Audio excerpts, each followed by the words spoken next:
याद कर रहे हैं, लेजेंडरी लीडर रहे हैं।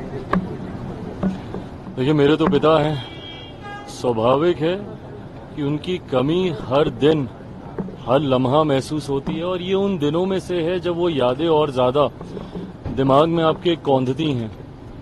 आज 4 साल हो गए उनको गए हुए। ये ऐसे लम्हे होते हैं जब आप उनको याद करें तो एहसास होता है कि आज से 4 साल पहले इस वक्त वो मेरे साथ थे। शाम को 6:05 पर उनका निधन हुआ था।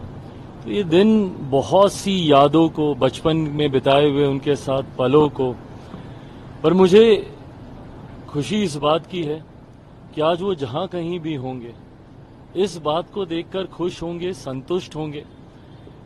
मुझे लेकर, अपनी पार्टी को लेकर उन्होंने बहुत सी उम्मीदें लगा कर रखी थी। मुझे लगता है कि आज कहीं ना कहीं मैं उनके सपनों को पूरा करने की उस राह पर निकल चुका हूं। ये बात जरूर उनको संतुष्टि देती होगी। पार्टी को जिस मजबूत स्तर पर वो देखना चाहते थे, आज पार्टी के सांसदों की बात हो, अलग राज्यों में हमारे विधायकों की बात हो, संगठन देश भर में जिस तरीके से पार्टी का मजबूत हुआ है, ये तमाम वो विषय थे जिनको उन्होंने हमेशा प्राथमिकता देने का कार्य किया। आज जब वो हम लोगों के बीच नहीं है, उनकी याद, उनकी सिखाई बातें, उनके विचार, उनके सिद्धांतों पर चलना ही मेरे जीवन का एकमात्र लक्ष्य है, और उसी लक्ष्य को पूरा करने का, पापा के सपनों को पूरा करने का हर संभव प्रयास कर रहा हूं। भारत रत्न की बात चल रही है, भारत रत्न चुनाव के नतीजे सामने आ रहे हैं, क्या कहेंगे? देखिए, अभी जस्ट रुझान आने शुरू हुए हैं। मैं मानता हूं, उम्मीद करता हूं, जिस तरीके से भाजपा ने दोनों राज्यों में मेहनत की है, जिस तरीके से हरियाणा में 10 साल का कार्यकाल भारतीय जनता पार्टी का रहा है, मैं मानता हूं कि जनता कहीं ना कहीं विश्वास करती है भारतीय जनता पार्टी, मेरे प्रधानमंत्री जी पर। उम्मीद करता हूं कि शाम तक जब परिणाम पूरी तरीके से आएंगे, वो उसी आधार पर होंगे जिसकी अपेक्षा हम लोग करते हैं। इसको नींद नहीं आ रही है, इस तरह की बात विपक्ष के लोग कह रहे हैं। काफी अहम बताया जा रहा है विधानसभा चुनाव। देखिए, केंद्रीय गृह मंत्री जी से मुलाकात हुई है, कई विषयों पर हम लोग की चर्चा हुई, हम लोग की मुलाकातें हुई। मौजूदा राजनीतिक परिस्थितियां, जिसमें स्वाभाविक है कि आगामी बिहार के विधानसभा के चुनाव हैं, बिहारी हूं, बिहार राज्य हमेशा से मेरे लिए प्राथमिकता रहा है, उसको लेकर भी चर्चा हुई।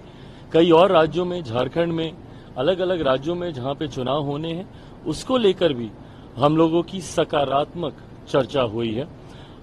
मैं मानता हूं कि आने वाले दिनों में उस सकारात्मक चर्चा के परिणाम भी हम लोग को देखने को मिलेंगे। को नींद नहीं आती, इस तरह के विपक्ष के लोग कह रहे हैं, मानसिक स्थिति उनकी ठीक नहीं है जब से वो बीजेपी के साथ गए हैं। क्या मिलेगा इस तरीके की व्यक्तिगत टिप्पणी करके? मैं पूछना चाहता हूं ना परिवार के लोगों, ये विपक्ष के लोगों से, भाई उनके भी परिवार में सदस्य हैं।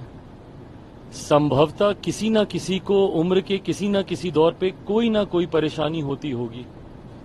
क्या इस तरीके से आप अपने परिवार के सदस्यों पे टीका टिप्पणी करेंगे? राज्य के मुख्यमंत्री हैं वो। मैंने हमेशा कहा है कि नीतियों पर घेरिए ना, घेरिए मेरी सरकार को, बिहार में हो, केंद्र में हो, नीतियों पर सवाल उठाइए, हम लोग की कार्यशैली पर सवाल उठाइए। पर इस तरीके से व्यक्तिगत आरोप प्रत्यारोप कर किसी के स्वास्थ्य को लेकर इस तरीके से भ्रम फैलाना, किसी की उम्र को लेकर, किसी के बर्ताव को लेकर, हाव भाव को लेकर, इन बातों से बिहार या बिहारियों का क्या फायदा होने वाला है, क्या लाभ होने वाला है? ये दर्शाता है कि विपक्ष किस तरीके से मुद्दाहीन है।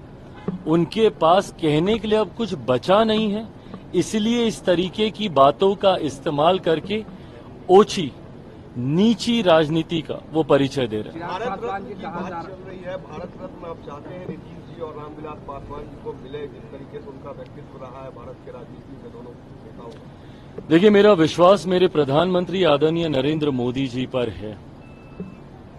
कुछ मांग कर लिया तो क्या लिया?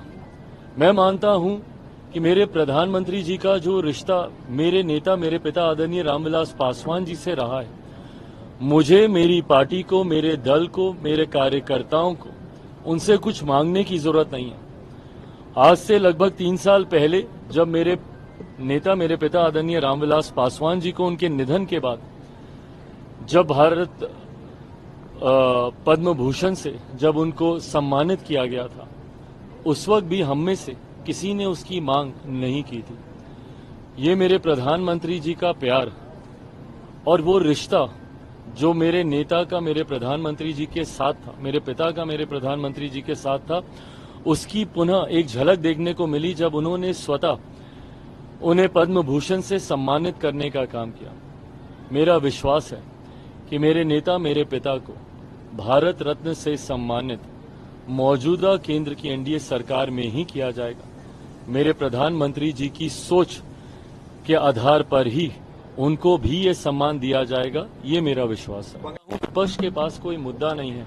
व्यक्तिगत आरोप, व्यक्तिगत टिप्पणी, यही बाकी रह गया है विपक्ष के हाथों में। रिटायरमेंट ले लेना चाहिए नीतीश कुमार को, विपक्ष के लोग कह रहे हैं अब 25 में रिटायरमेंट ले लेना चाहिए। जो लोग ये सपना देख रहे हैं उन लोगों को शायद इस बात की जानकारी है कि मुख्यमंत्री जी के ही नेतृत्व में आगामी 2025 का चुनाव एनडीए का गठबंधन